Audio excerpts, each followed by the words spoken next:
NCAA champ, Walker Cupper, Arnold Palmer Cup member as well. A couple of Korn Ferry Tour victories to the resume already, and the grandson of the 1971 Masters champ, Charles Schwab. And Pierceson Coody joins us now. Pierceson, Texas native, UT alum. Now you're playing at Colonial. How are you handling all the logistics with tickets and family and friends this week?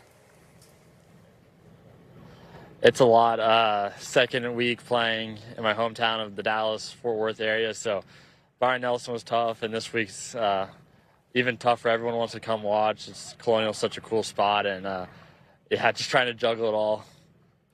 Pierceson, you're in the field this week as a champion's choice, which is a tradition of this event where past winners vote to give exemptions to a couple of young pros who are starting out early in their career. What does it mean for you to get that kind of honour voted on by past champions at Colonial?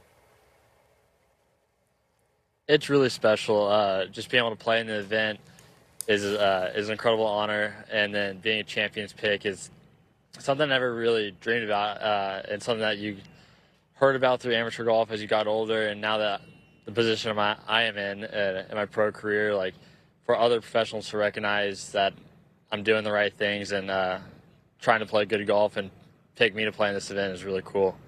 Well, you've earned it by playing good golf. I remember speaking to you at Bay Hill. You were in the heat of contention there. Honda, you played well. What have you learned so far in your young career about really fighting when you're in contention and really staying there? Because you really seem to find a way to stay in the fight.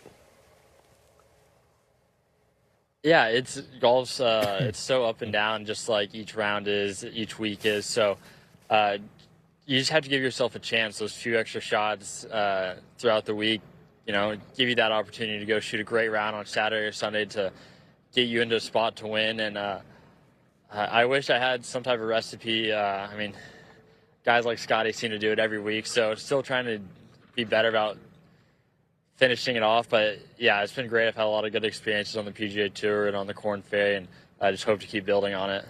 You've played 6 events on the PGA Tour this season, Pierceson. You're 3 for 6 in cuts made, but that's just inside the ropes. When you're starting out, everything's different outside the ropes. New course, new city every week. What's been the biggest learning or biggest surprise for you so far out on tour?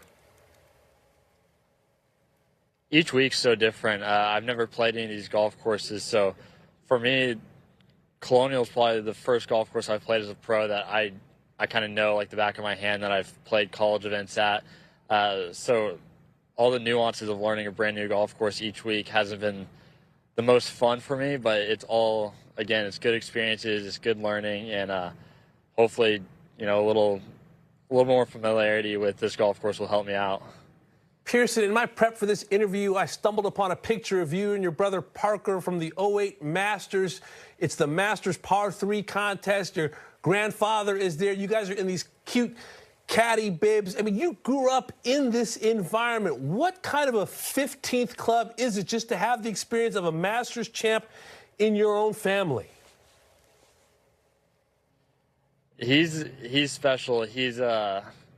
He's super old school, and he just tones things down. It's after a good tournament, he'll text me something like good stats or good greens and regulation. Like, those are the things that he cares about, is fairways hit, greens and regulation. So when I'm worried about how my swing feels or how my putting stroke feels, all he cares about is, the score, how I got it done. And so it's good that he just kind of bounces back some super simple thoughts and tries to keep me on the straight path.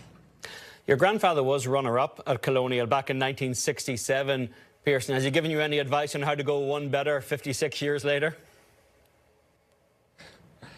Well, he's going to come in, I think, tomorrow or Thursday morning, so haven't really talked about it.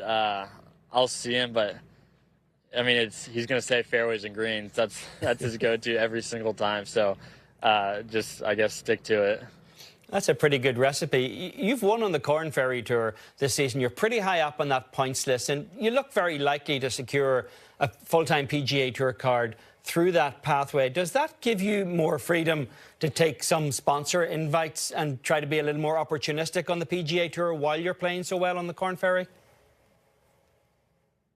Yes, absolutely. That was the goal, was to obviously get as many points as I could on the Korn Ferry as fast as possible, and so winning my 3rd event of the season helped that, and So it gives me some freedom. Like, this is the first event that I've skipped to play a PGA Tour event, but it's a lot easier to say yes, knowing that I still have 14 or 15 events on the Korn Ferry.